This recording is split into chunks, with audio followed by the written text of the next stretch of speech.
E aí, pessoal, se a raiz não for exata, né, não dá para fazer isso aqui. Mas a gente vai poder simplificar essa raiz. E aí, essa simplificação é justamente extraindo fatores do radicando, e aí, para isso, nós vamos usar as propriedades que a gente já estudou, as propriedades dos radicais. Então, vamos ver aqui um exemplo. Como simplificar a raiz quadrada de 75? Sempre eu vou ter que fatorar, tá? Então, vamos fatorar o 75, que não dá por 2 porque não é par, mas dá por 3. 75 dividido por 3 dá 25. 25 dividido por 5 dá 5, por 5 que dá 1. E aí, eu escrevo aqui o que eu achei lá. Eu achei 3 vezes 5 elevado a 2, ok? Nós aprendemos na aula passada que se aqui dentro tiver uma multiplicação, a gente pode separar. Então, nós vamos separar em duas raízes, uma multiplicação no meio, né? Esta daqui não dá para fazer nada, então a gente repete. Mas essa daqui, ó, é a aplicação da primeira propriedade, aquela que eu quero, resposta no estalo. Então, qual a raiz quadrada de 5 ao quadrado? É só 5, né? O expoente igual ao índice, ó, tá vendo? Expoente igual ao índice. E aí, o que mais que eu faço? Eu só vou arrumar. Um número sozinho, ele tem que aparecer na frente da raiz, tá? Então, a resposta vai ser assim, ó, 5 raiz de 3.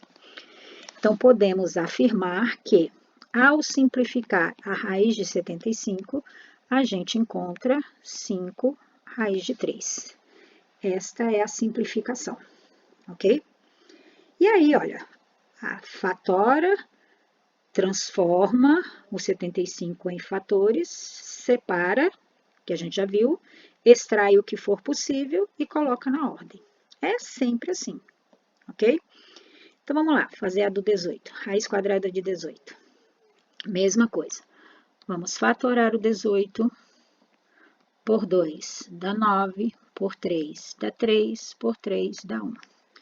No lugar de raiz de 18, eu vou colocar 2 vezes 3 ao quadrado. Separa, porque aqui dentro é uma multiplicação. Então, vamos transformar numa multiplicação de duas raízes. Extrai o que for possível. Aqui não é possível, repete.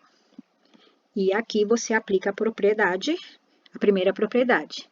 Expoente igual a índice, resultado é 3. Coloca na ordem.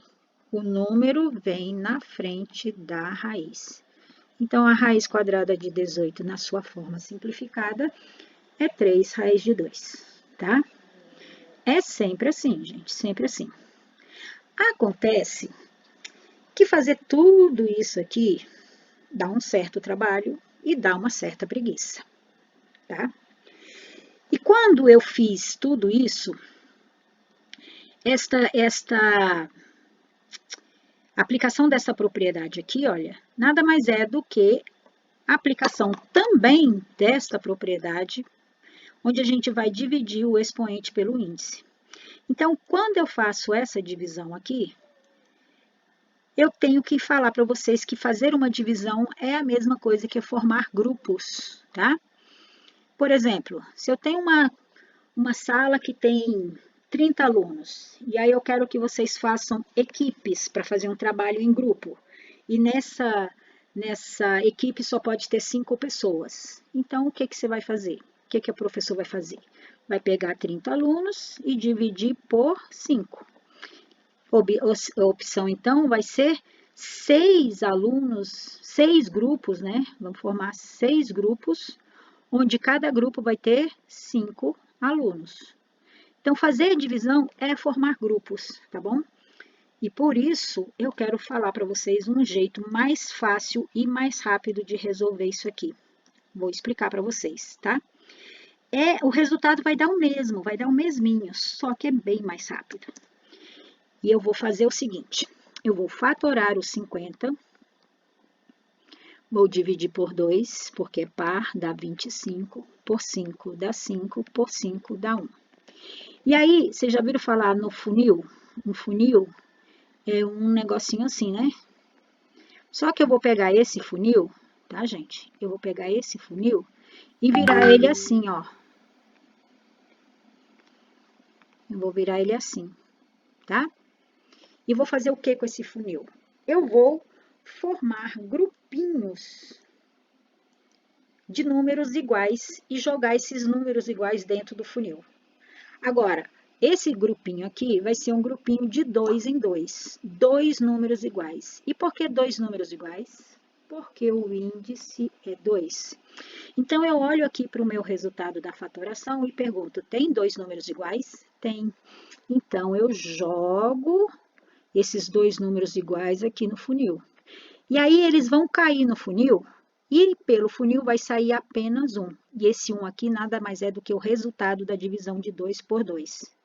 2 dividido por 2 dá 1, tá? Então, esse 5 aqui, ele vai aparecer fora da raiz. Ele vai ficar fora da raiz. E esse 2 que não entrou no funil, ele não saiu do funil, ele não sai da raiz. Então, a resposta vai ser assim. Quem fora da raiz? 5. E esse 2, ele não vai sair da raiz. Então, se ele não vai sair da raiz, ele vai ficar dentro da raiz. Pronto, tá lá a resposta. Querem que eu faça para ver que um vai dar certo do outro jeito, né? Então, eu vou fazer aqui só para vocês verem que dá certo. Ó, é raiz de 50, que fatorando dá 2, vezes 5 elevado a 2, separa, extrai o que for possível, aqui não é possível, e esse dá 5. Arruma, coloca o 5 na frente. Viu a resposta? Ó, igualzinho lá. Qual das duas maneiras é mais rápida? Então, aqui é realmente uma questão de preferência. Se você quiser continuar a fazer desse jeito, pode. Mas se você quiser aplicar a técnica do funil que não tem nos livros, tá? Isso aqui tem no livro. Todo livro de matemática que você pegar tem essa explicação direitinha. Essa daqui é coisa de gente que está com preguiça, tá? Essa técnica do funil não tem no livro, mas a resposta sai diretona, né? Então, é uma questão de preferência. Você escolhe a maneira que você preferir. Só deixa eu avisar uma coisa. Adivinha qual maneira eu vou preferir?